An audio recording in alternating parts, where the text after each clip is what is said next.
Bismillahirrahmanirrahim. Alhamdulillahirabbil alamin wa bihi nasta'inu ala umurid dunya waddin. Wassalatu wassalamu ala asyrafil anbiya'i wal mursalin sayyidina wa habibina wa syafi'ina wa maulana Muhammadin wa ala alihi wa ashabihi wa man tabi'ahum bi ihsanin ila yaumiddin. Amma ba'd. Jamaah bapak-bapak yang dimuliakan Allah Subhanahu wa taala, alhamdulillah, puji syukur kehadirat Allah Subhanahu wa taala, pada hari ini kita semua masih diberikan kesempatan oleh Allah Subhanahu wa taala untuk sama-sama menghadiri majelis ilmu, majelis yang mudah-mudahan kita semua mendapatkan keberkahan dari Allah Subhanahu wa taala. Mudah-mudahan kita semua yang hadir senantiasa dilindungi keluarganya oleh Allah Subhanahu wa taala. Mudah-mudahan semuanya yang hadir dimudahkan segala urusannya oleh Allah Subhanahu wa taala. Mudah-mudahan semuanya yang hadir dikabulkan doa-doanya oleh Allah Subhanahu wa taala, dan mudah-mudahan kita semua diberikan ilmu yang bermanfaat, ilmu yang berkah fid dunya wal akhirah. Amin ya rabbal alamin. Baik jemaah yang dimuliakan Allah Subhanahu wa taala, sebelum kita lanjutkan pembahasan mengenai klasifikasi sholat sunnah yang kemarin atau minggu lalu ya, kita baru membahas 2 poin ya, poin nomor 1 dan 2. Jadi hari ini nanti poin ketiga dan keempat insyaallah. Sebelumnya mari kita hadiahkan surah Al-Fatihah untuk para ulama kita semuanya, terlebih para ulama yang bermadzhab Syafi'i. Bismillahirrahmanirrahim. Ila hadratin Nabi Mustafa Muhammadin sallallahu alaihi wasallam wa alihi wa ashabihi wa azwajihi wa dzurriyyatihi. Thumma ila jami' ulama'il madzahibil arba'ah wa nakhussu khususan ila al-imam asy-Syafi'i wal imam ar-Rafi'i wal imam an-Nawawi wal imam Ibnu Hajar al-Haytami wal imam ar-Ramli wal imam Abi Syuja' ghafarallahu dzunubahum wa satara uyubahum syai'un lillahi lahumul Fatihah. A'udzu billahi minasy syaithanir rajim. Bismillahirrahmanirrahim. Alhamdulillahi rabbil alamin, ar-rahmanir rahim, maliki yaumiddin, iyyaka na'budu wa iyyaka nasta'in, ihdinas siratal mustaqim, siratal ladzina an'amta 'alaihim ghairil maghdubi 'alaihim waladdallin. Amin. Ya, terima kasih. Jamaah yang dimuliakan Allah Subhanahu wa taala, mengenai klasifikasi sholat sunnah untuk hari ini kita bahas yang nomor 3 ya, yaitu masalah pembagian sholat sunnah dari segi mana ini yang disunahkan berjamaah, mana sholat sunnah yang tidak perlu berjamaah. Ini harus kita bedakan.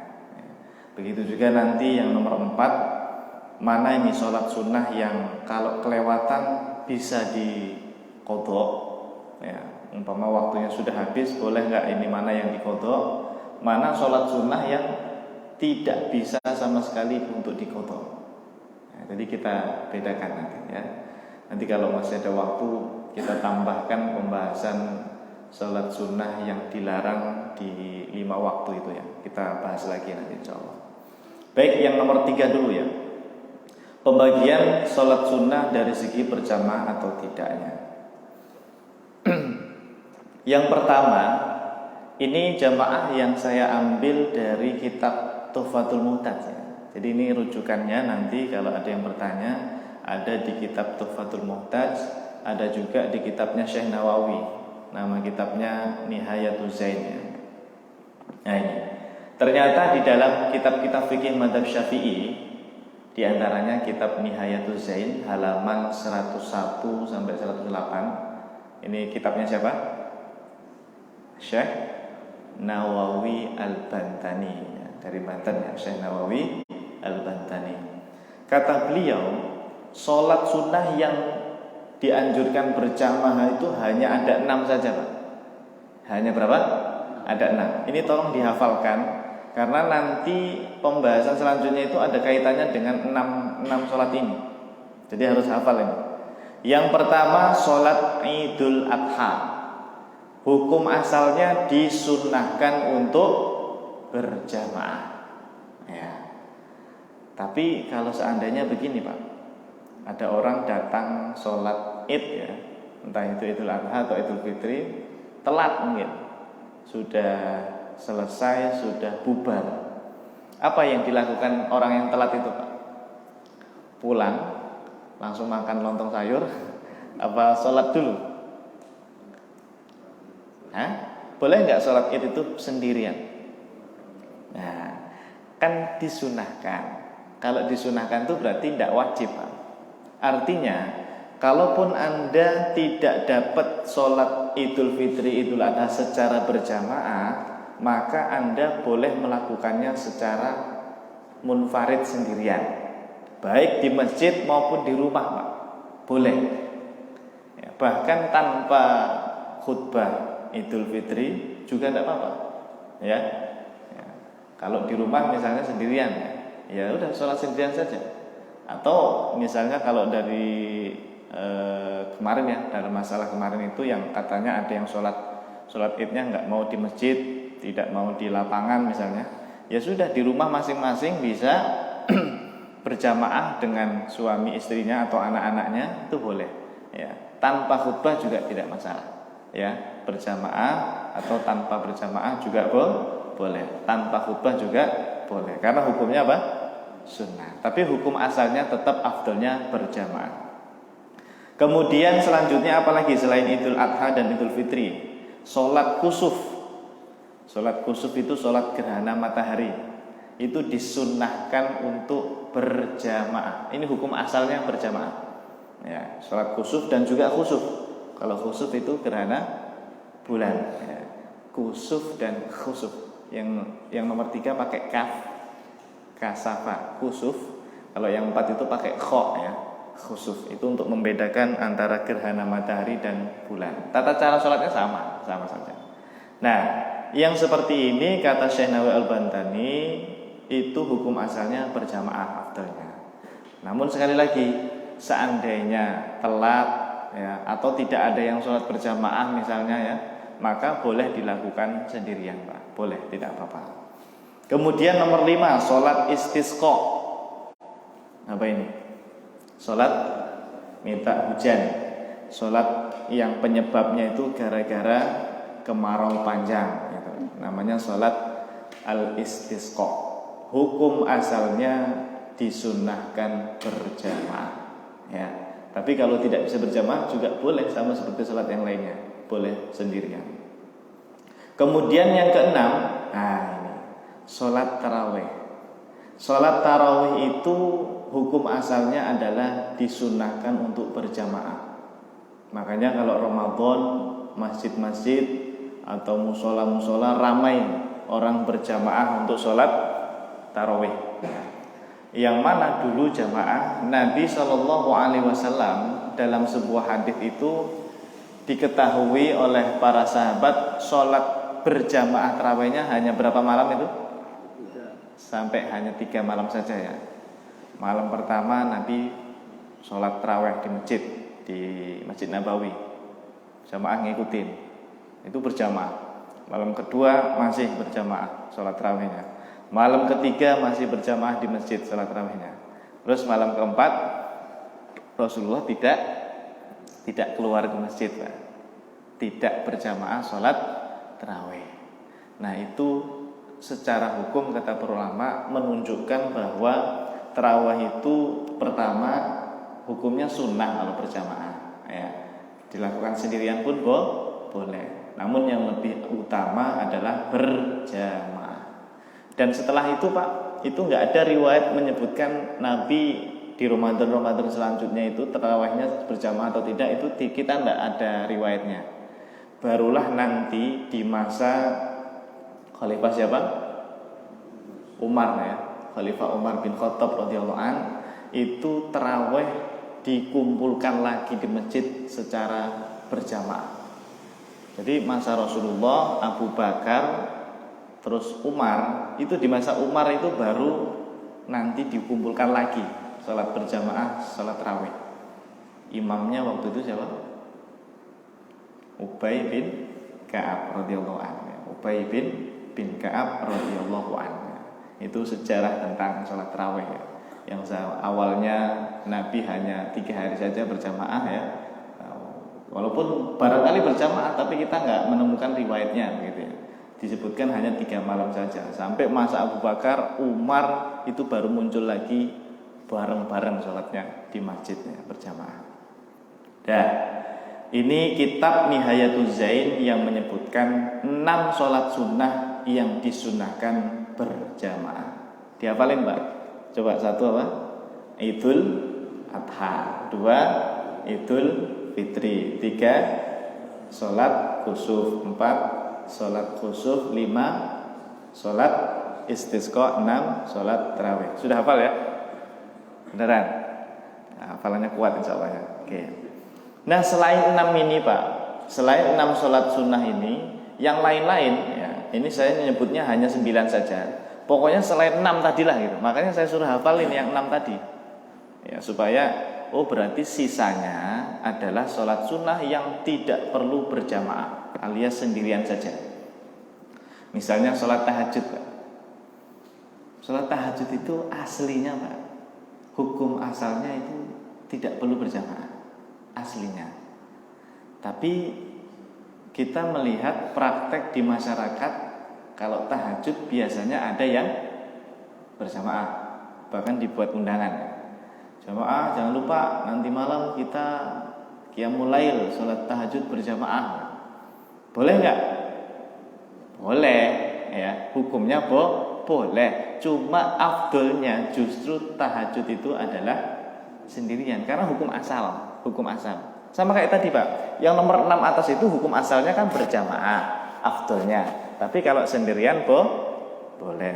Begitu juga yang bawah ini. Ya, hukum asalnya itu sendirian saja. Ya, afdolnya sendirian. Cuma kalau ada yang melakukan yang berjamaah juga boleh begitu. Nomor 2, sholat witir. Nah, sholat witir itu termasuk sholat yang hukum asalnya afdolnya sendirian saja Pak. Sholat witir yang kita lakukan pada malam hari biasanya setelah tahajud. Kecuali, nah ini catat, kecuali kalau Ramadan. Nah, ini ada pengecualian dari mazhab Syafi'i untuk sholat witir. Kalau Ramadan justru afdolnya berjamaah. Ya, kok nggak dimasukkan tadi Pak Ustadz di nomor 7 misalnya? Ya, sengaja nggak saya masukkan karena memang hukum asalnya itu sendirian sholat witir itu. Dia pengkhususan kalau Ramadan baru berjamaah. Ya, makanya kan kalau kita habis tarawih itu setelah selesai tarawih ada sholat witir berapa rakaat? 3. Nah itu pengkhususan Pak. Ya, makanya Pak, orang yang tarawihnya misalnya hanya 20 rakaat atau 8 rakaat terus pulang dengan alasan nanti aja lah witirnya saya taruh di terakhir, maksudnya di sepertiga malam yang akhir, sholatnya sendirian, itu malah kurang afdal. Lebih afdalnya Anda selesaikan bersama imam berjamaah di masjid dengan tarawihnya itu selesai dan witirnya juga selesai. Ya, urusan nanti Anda malamnya ingin bangun lagi sholat tahajud, ya tidak apa-apa, boleh kan sholat tahajud lagi walaupun sudah witiran, boleh. Cuma tidak boleh witir lagi. Kenapa nggak boleh witir lagi Pak? Ya kalau witir lagi nanti jadi genap. Malamnya habis tarawih 3 misalnya witir. Nanti bangun malam sholat tahajud witiran lagi berapa? 3 atau 1. Kan jadi genap, bukan witir lagi. Ya, gitu ya.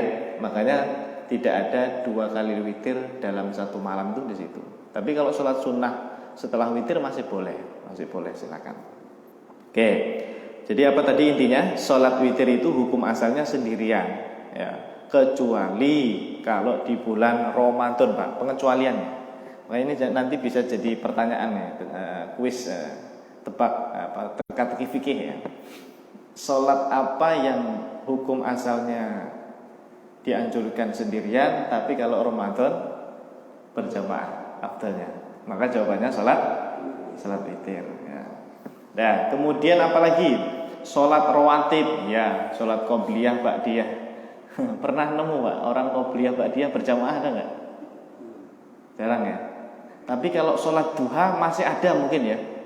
Pernah lihat orang salat duha berjamaah? Kalau tahajud ada ya. Kita juga pernah melakukannya ya di Ramadan ya, tahajud berjamaah.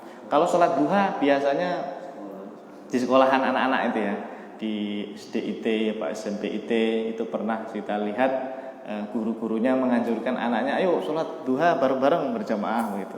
Itu boleh, tapi lebih utamanya salat duha itu sendirian, karena hukum asalnya adalah sendirian gitu. Kemudian salat tahiyatul masjid, salat tawaf dan lain sebagainya. Ya, intinya kalau Anda hafal 6 atas tadi, sisanya berarti berapa sisanya? Kita ngumpulin salat sunnah ada berapa itu? 40 ya? 40 berarti 34 Pak. 34 salat sunnah ya, selain 6 yang di atas itu, maka hukum asalnya sendirian saja. Ya, tidak perlu berjamaah. Dah.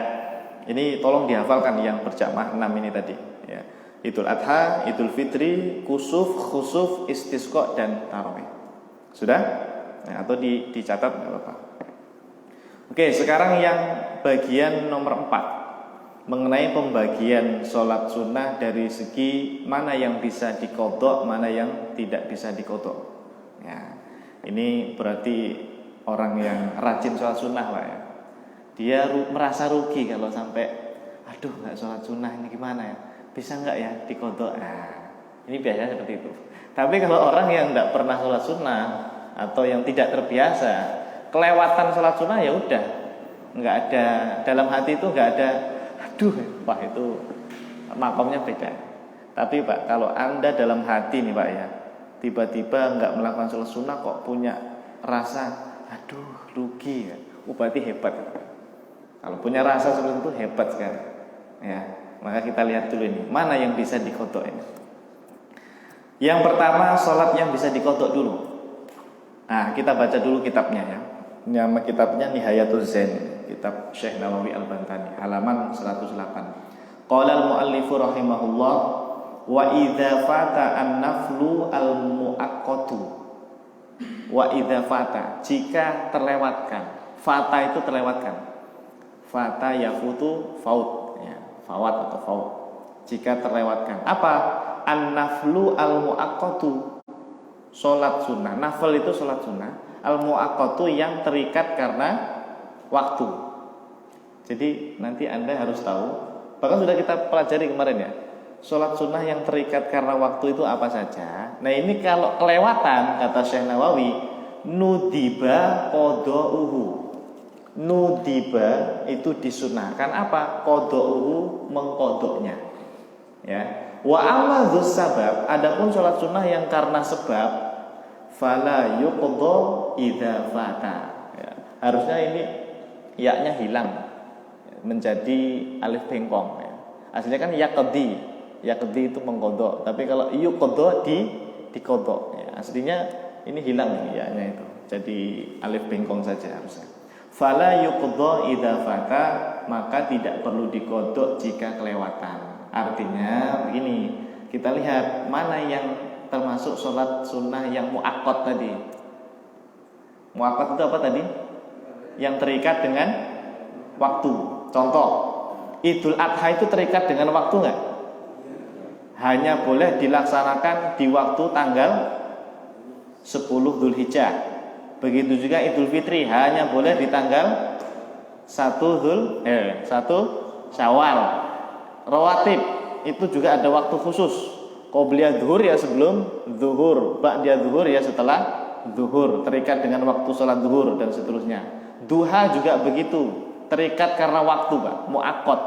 Sejak matahari terbit sampai duha sampai kapan?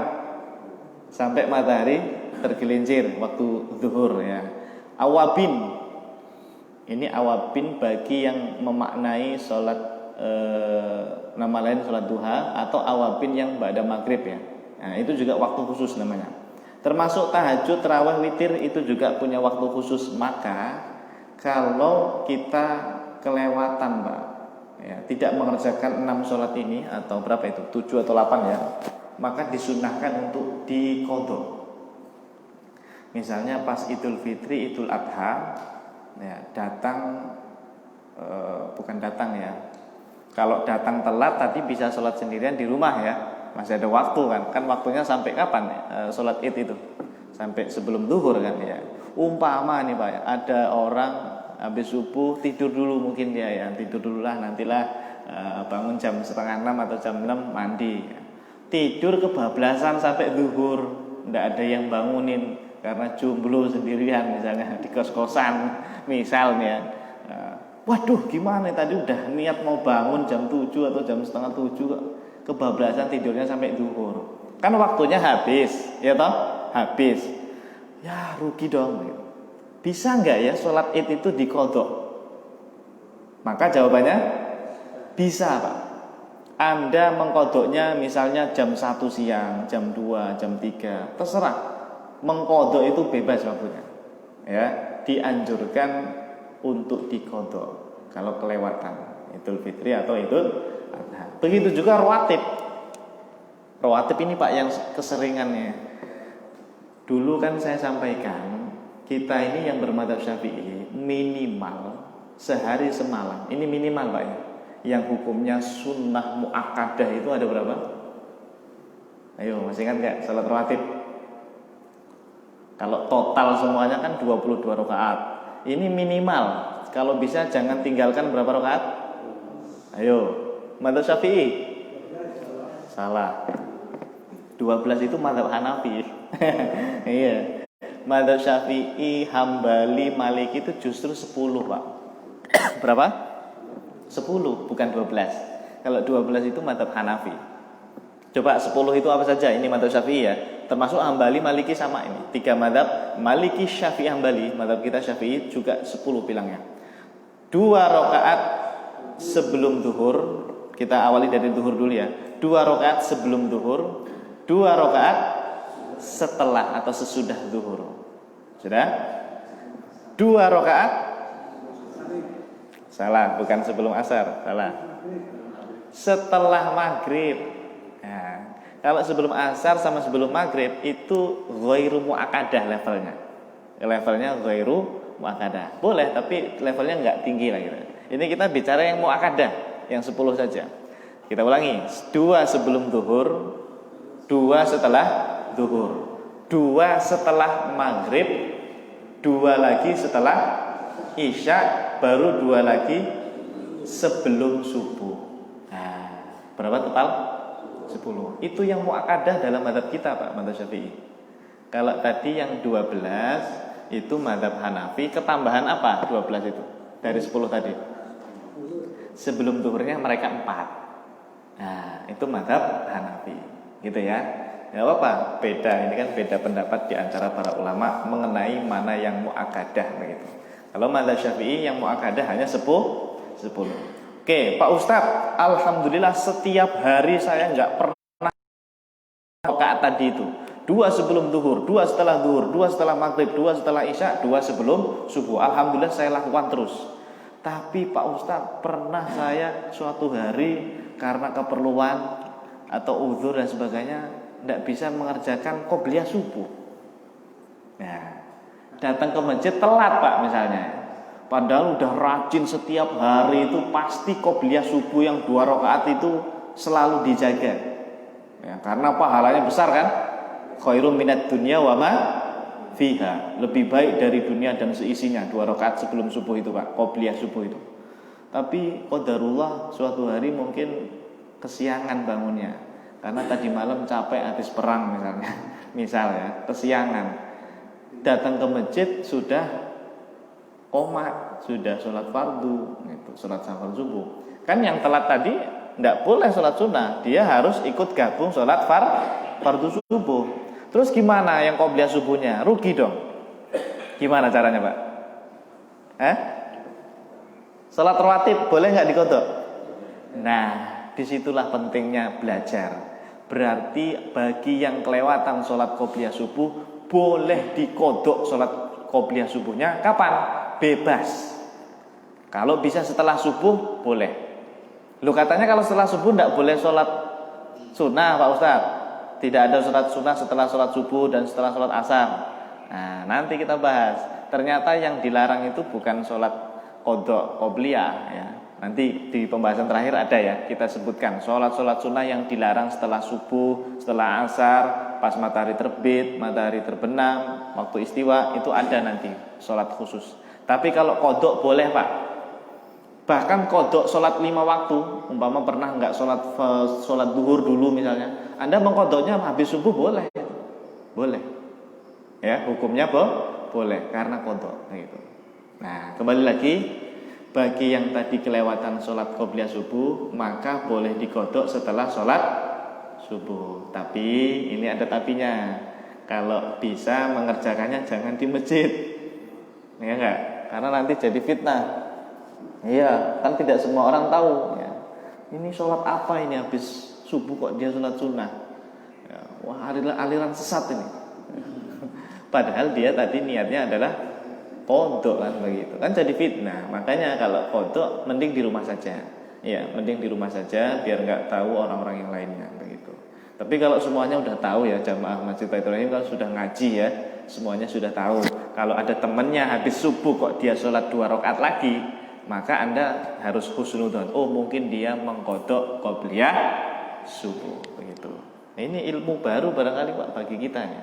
Dan ini ada di dalam kitab-kitab fikih madzhab Syafi'i. Dan duha, awabin, dan tahajud juga bisa dikodok. Intinya yang bisa dikodok itu yang punya waktu khusus, mu'aqqad tadi, yang bahasa kitabnya ini an-naflu al-mu'aqqad, yang memiliki waktu khusus. Nah sekarang sisanya, itu tidak bisa dikodok. Sholat sunnah wudhu itu nggak bisa dikodok Pak. Anda umpama masuk masjid, ya, nggak sholat tahiyat, nggak sholat sunnah wudhu, terus setelah sholat fardu baru ingat misalnya, ya udah kelewatan ya sudah, nggak ada kodok-kodokan. Ya. Mau ngodok tadi saya belum sholat tahiyatul masjid, nggak bisa. Udah lewat ya sudah lewat begitu. Sholat kusuf dan khusuf juga begitu Pak. Dapat pengumuman sholat gerhana nanti siang jam 1 siang itu terjadi gerhana. Dan gerhananya biasanya berapa menit Pak gerhana itu? Umumnya biasanya berapa? 10 menit atau 15 menit ya? Anggaplah ya. Misalnya gerhananya 15 menit atau setengah jam lah, anggaplah ya. Setengah jam lah ya. Maka kalau sudah lewat waktu itu ya, jam 1 pengumuman terjadi gerhana dan selesai gerhana misalnya setengah 2 siang ya. Itu kan waktu untuk sholat Pak. Jam 2 baru datang dia atau telat datang ya.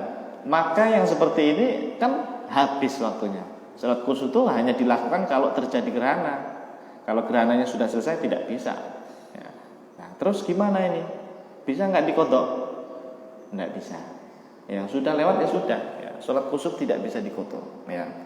Begitu juga sholat istisqa, sholat istiqoroh, hajat dan lain sebagainya. Maka Anda hafalkan saja itu yang bisa dikodok. Sisanya berarti tidak bisa dikodok. Paham? Alhamdulillah ya. Selesai ya pembagian sholat sunnah yang menjadi 4 klasifikasi ya. Sekarang ada tambahan sedikit. Ini tambahan. Sholat sunnah yang paling afdol jamaah, kalau perbandingannya antara berjamaah atau tidak, maka kata Imam Ar-Ramli, itu yang lebih utama adalah sholat sunnah yang dianjurkan secara berjamaah. Berarti apa tadi? Idul Adha, Idul Fitri, kusuf, khusuf, istisqa, taraweh.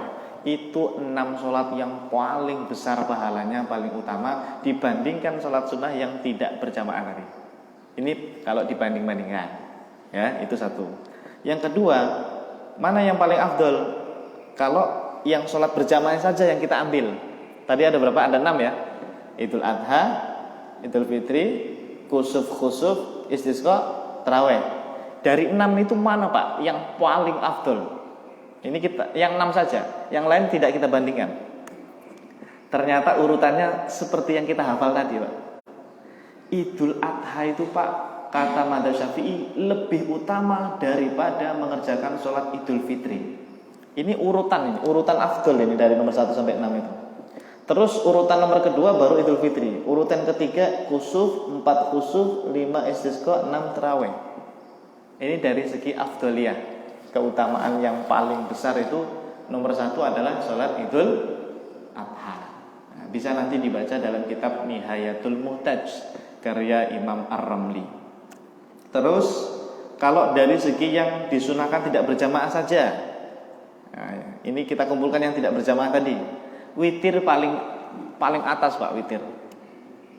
Makanya Pak, mohon maaf, kalau Anda bangun malam, waktunya sudah mepet, tinggal 10 menit azan subuh, maka lebih utamanya itu bukan tahajud. Lebih utamanya Anda perbanyak witir saja. Karena witir itu lebih tinggi derajatnya dibanding sholat sunnah yang lainnya. Kan ini kita bicara sholat sunnah yang tidak berjamaah kan, witir, tahajud dan sebagainya. Kan hukum asalnya tidak berjamaah. Itu witir paling tinggi Pak, dia kedudukannya. Kalau memang mepet waktunya ya. Tapi kalau Anda punya waktu lama, bangun jam 3 malam, kan itu masih bisa tahajud banyak itu ya. Tahajudan dulu begitu, nanti baru Anda tutup dengan witir. Tapi kalau Anda waktunya mepet Pak, ya sekali lagi ini kita sampaikan, kalau waktunya tinggal sedikit, mana ini tahajud saja atau witir saja ini? Maka Anda jawab apa? Witiran saja ya, 3 rakaat misalnya, 2 rakaat salam tambah 1 atau 5, terserah, witir pokoknya yang ganjil begitu. Lebih utama ya.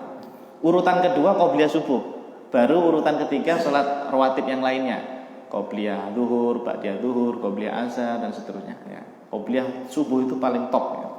Kemudian nomor 4 duha.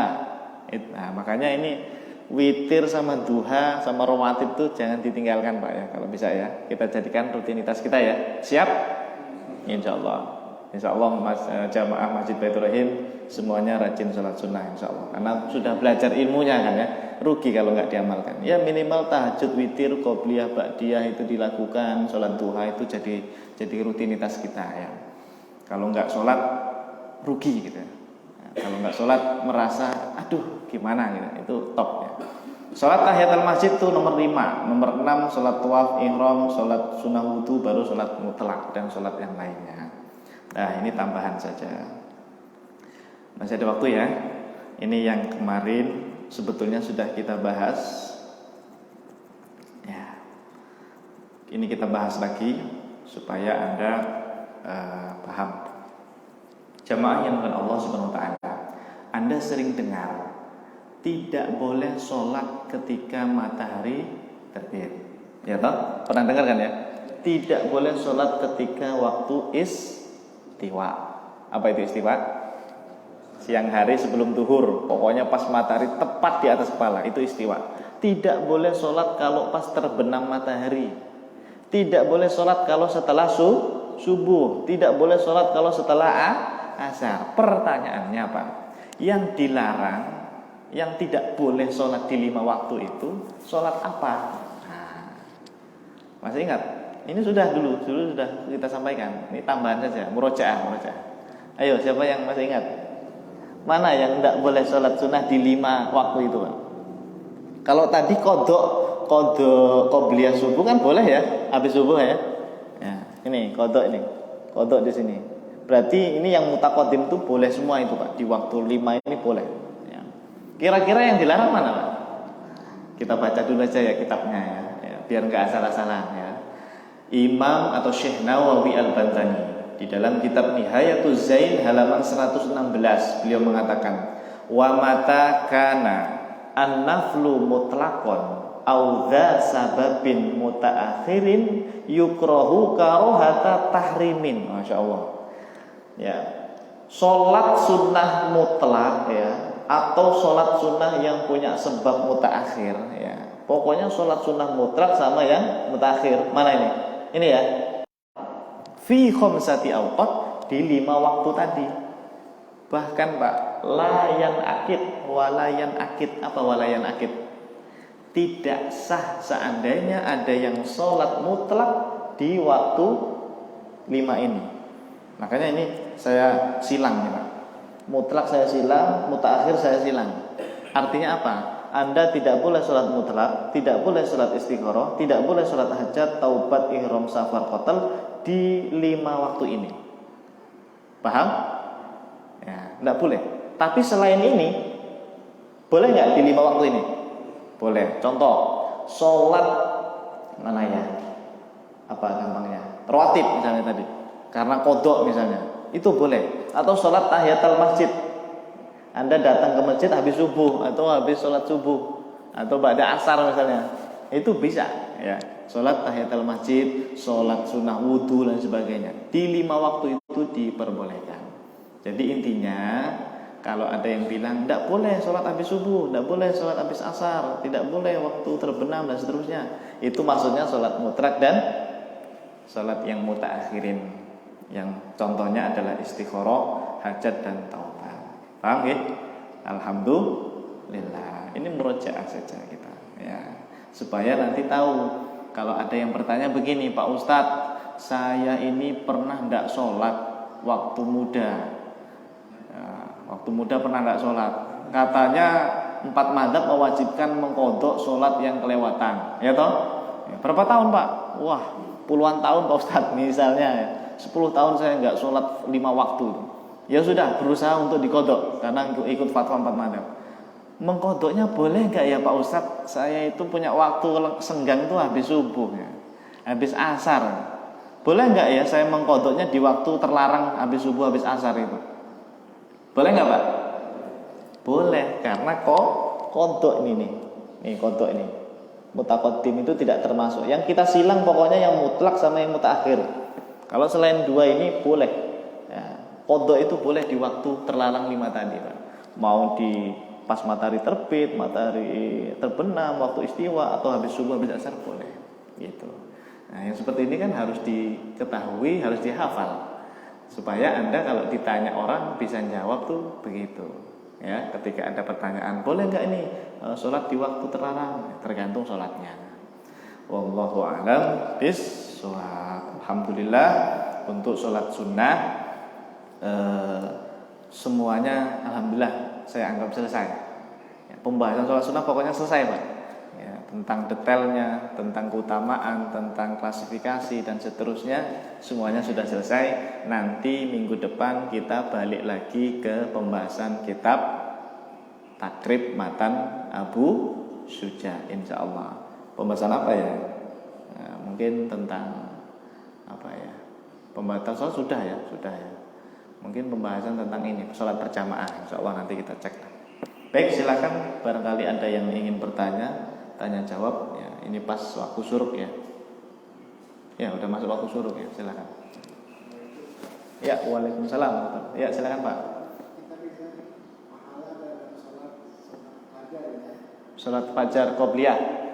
Kadang-kadang saya kecenderungan di sini kan berapa idealnya batas waktu antara azan dan qomat. Kadang jemaah baru satu masjid tidak langsung qomat. Banyak kan jemaah itu nggak sempat senggang.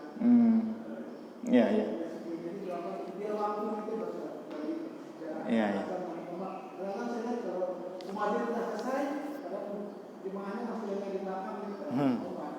Iya, karena waktunya singkat ya. Iya, oke. Berarti ini nanti jadi PR DKM kita ini, Pak Ibrahim. Ditentukan atau disepakati khusus untuk qobliyah subuh saja ini. Ya, karena kan kalau subuh itu memang orang ada keperluan mau wudu dulu dan sebagainya ya. Bisa enggak waktu antara azan ke qomat itu agak ditambah lagi begitu. Iya, Pak? Iya.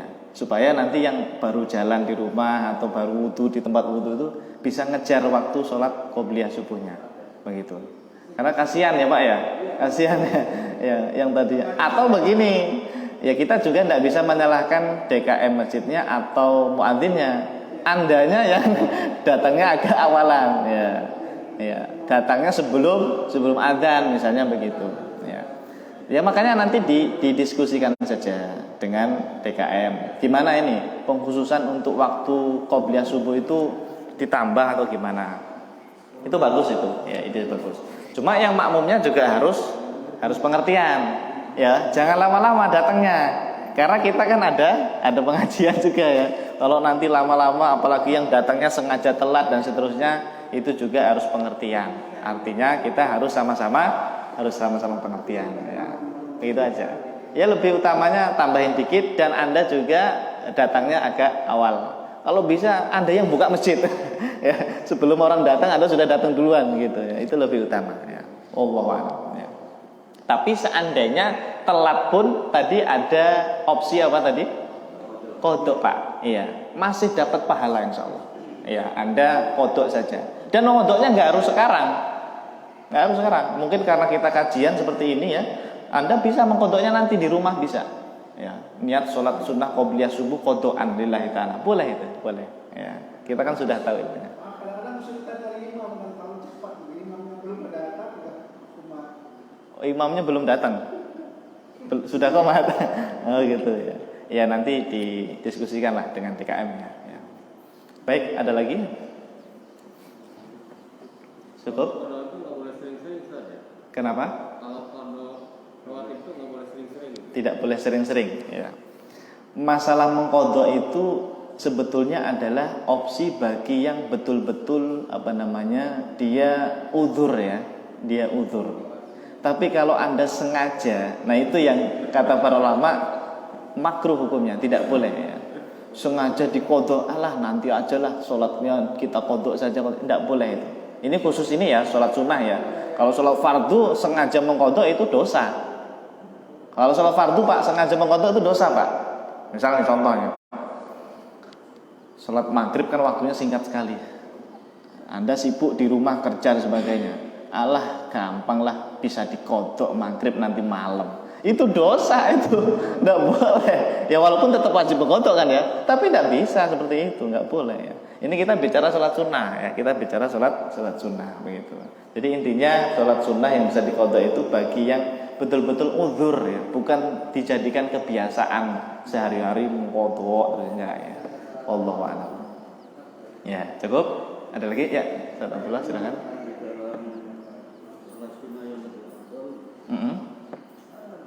Sudah tercantum sholat tahajud ya. Sholat tahajud. Sholat yang setelah sholat fardu adalah sholat tahajud.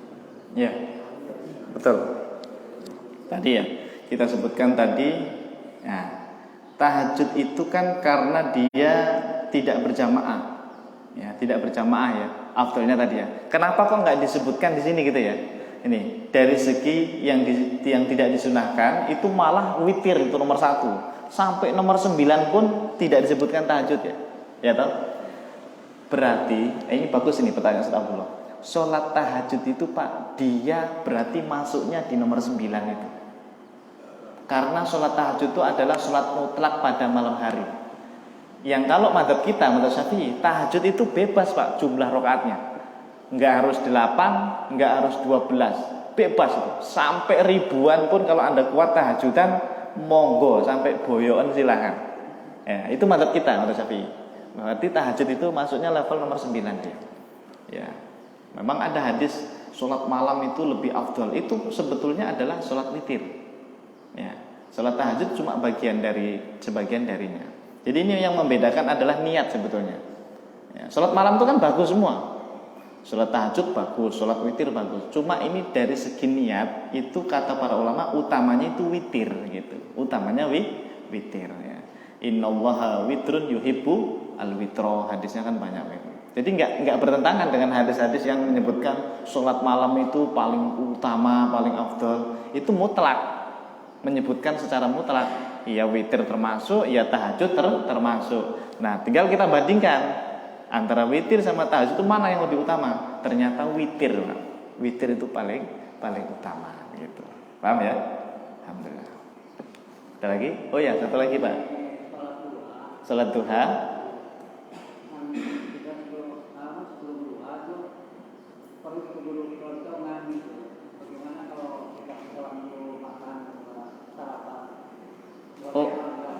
Oh udah wudu.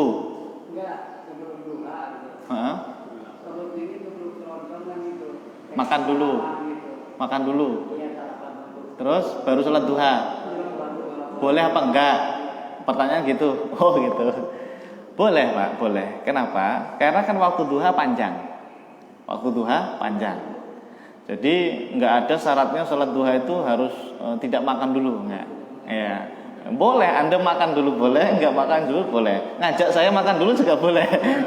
Kalau makan lontong ngajak saya boleh. Intinya sholat duha itu bebas Pak ya. Anda mau sarapan dulu atau enggak sarapan dulu boleh. Dan ada yang bilang apa? Oh gitu. Ada yang bilang enggak boleh sarapan dulu.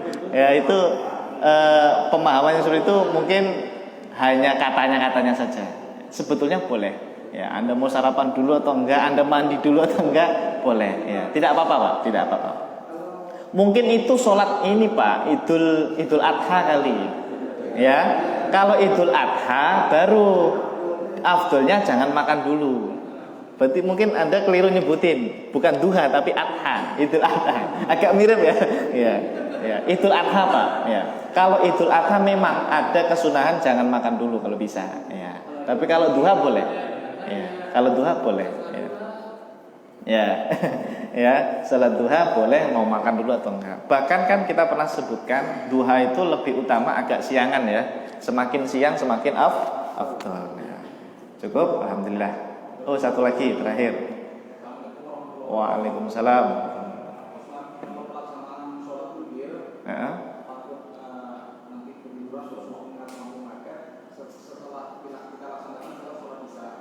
Setelah Ba'diyah Isya ya. Ya.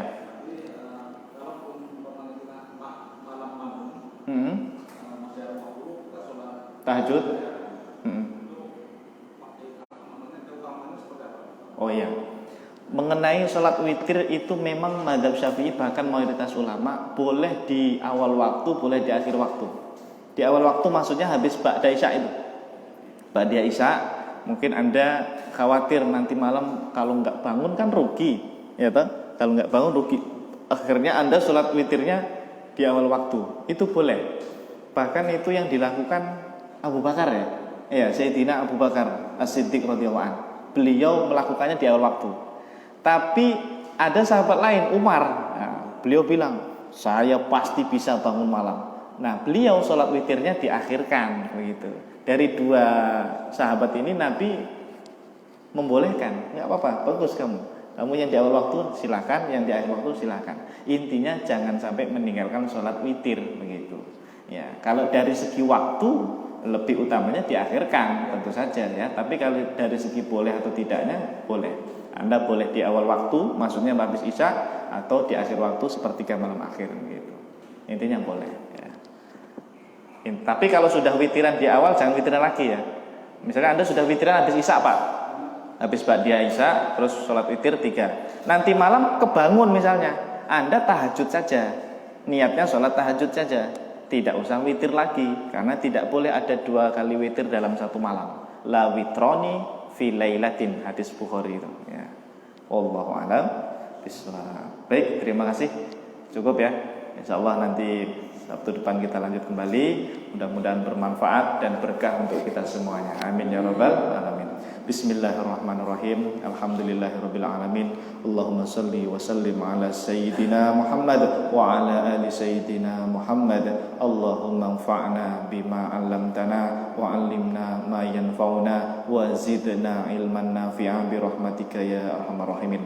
Rabbana ighfir lana dzunubana wa liwalidina warhamhum kama rabbawna shighara. Rabbana hab lana min azwajina wa dzurriyyatina qurrata a'yuni waj'alna lil muttaqina imama. Rabbana atina fid dunya hasanah wa fil akhirati hasanah wa qina adzabannar. Wa sallallahu ala sayyidina Muhammadin nabil ummi wa ala alihi wa sahbihi wa baraka wa sallam. Subhana rabbika rabbil izzati amma yasifun wa salamun alal mursalin walhamdulillahi rabbil alamin. Subhanakallahumma wa bihamdika asyhadu an la ilaha illa anta astaghfiruka wa atubu ilaik. Terima kasih. Assalamualaikum warahmatullahi wabarakatuh.